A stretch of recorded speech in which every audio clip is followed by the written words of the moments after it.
G'day guys, Stephen Ford from Affordable Property and Finance. I hope you're all keeping well. For this vlog today, I thought I'd do a little bit of an educational piece, starting off with the basics. I'm going to run through to a lot more complex stuff, but just for day one on education, I thought we'd look at variable versus fixed products.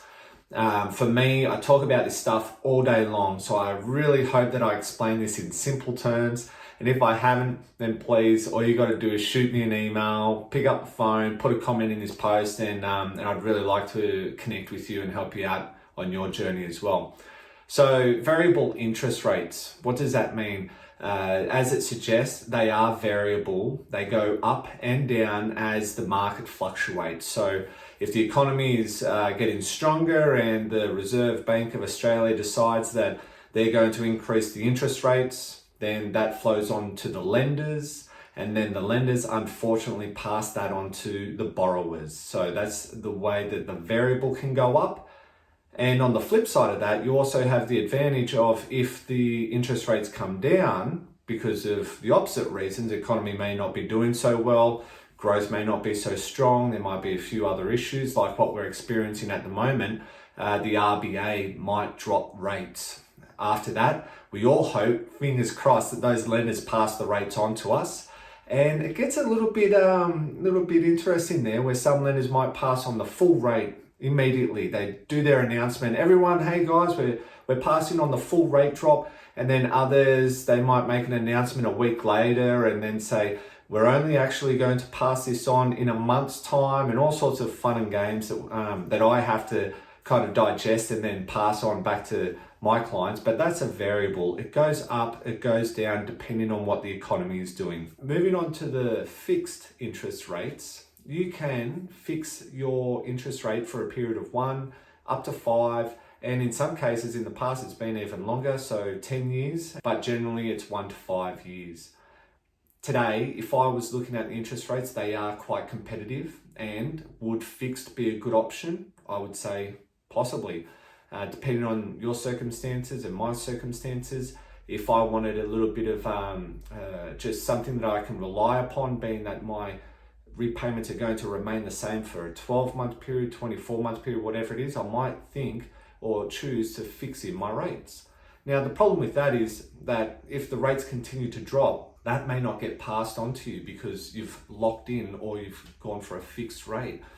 However, on the flip side of that, if the economy looked like it was building some momentum and there was some strength in the economy and interest rates might go up, fixing might be a really good option. Now, it can get a little bit tricky. Hedging your bets sometimes might work better, so you might split your loan. So you've got some of it fixed and some of it variable. That way, if the rates go down, you've got some advantage of it. If the rates do go up, then the fixed might give you the other flip side of that win. Myself personally, I locked in when my interest rates were at 4.19, and unfortunately the market rates have come right off since then. So everyone has a different experience. Another good friend of mine and a client, he locked in at a very high interest rate for a very long period of time, and so he was stuck in something which was quite unpleasant to even talk about. So again, it all just depends on what the individual feels, what they think is going to work for them. Of course, we can't do the crystal ball stuff and say, oh, interest rates are going to go up, so you should fix. It really needs to be the customer's comfort, what they feel is right. And we can, of course, give them some advice on what's been happening with interest rates, but predicting the future is pretty much impossible. Now, the last thing I should mention with fixed interest rates is that there's an option to rate lock. And when you submit your application, if you've elected to rate lock, then based on what we submit with today, the rate lock application means that I will get today's rates if they do go up.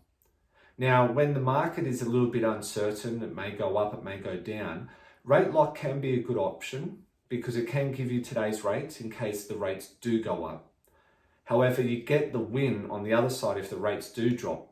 So if I rate lock today at, let's call a number 3.89, and the fixed rates continue to drop and they go down to 3.69, then I get the 3.69. Some lenders allow free rate lock, but generally there is a fee for rate lock. Jumping back in for a quick little snippet, when you fix your home loan or your interest rates, to break those interest rates or to break that fixed term, there can be a cost to that. So as an example, if you were to fix for 2 years, but 18 months into the term, you decided that you want to break and go and get finance somewhere else, or you sold your property, or for whatever reason you need to terminate that fixed term period, there can be fees associated. So when selecting fixed interest rates, just think about the future, think about what might happen.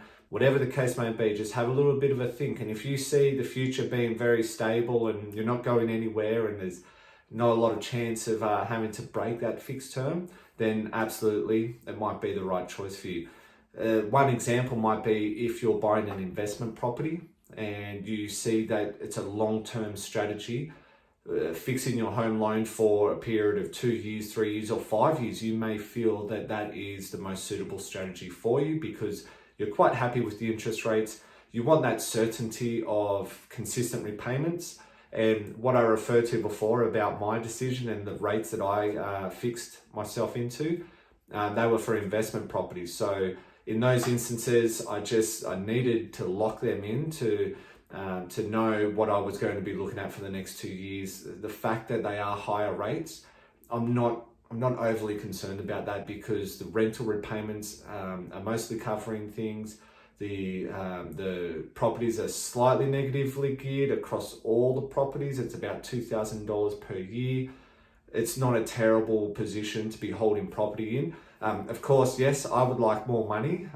If anyone out there says that they don't want more money, then wow. But yeah, look, if it was positive geared $2,000 as opposed to negatively geared, happy days. I won't get off the break cost and the fixed interest rate subject too much, but negative gearing is one that I'll definitely touch on in the future as well. So guys, I hope that helped. A little bit of information around variable versus fixed with the added rate lock information. If there's anything else we can help with, we really hope to connect with you. Throw a comment in below, subscribe to the YouTube channel, give it a thumbs up if you thought that was helpful, and we look forward to seeing you next time.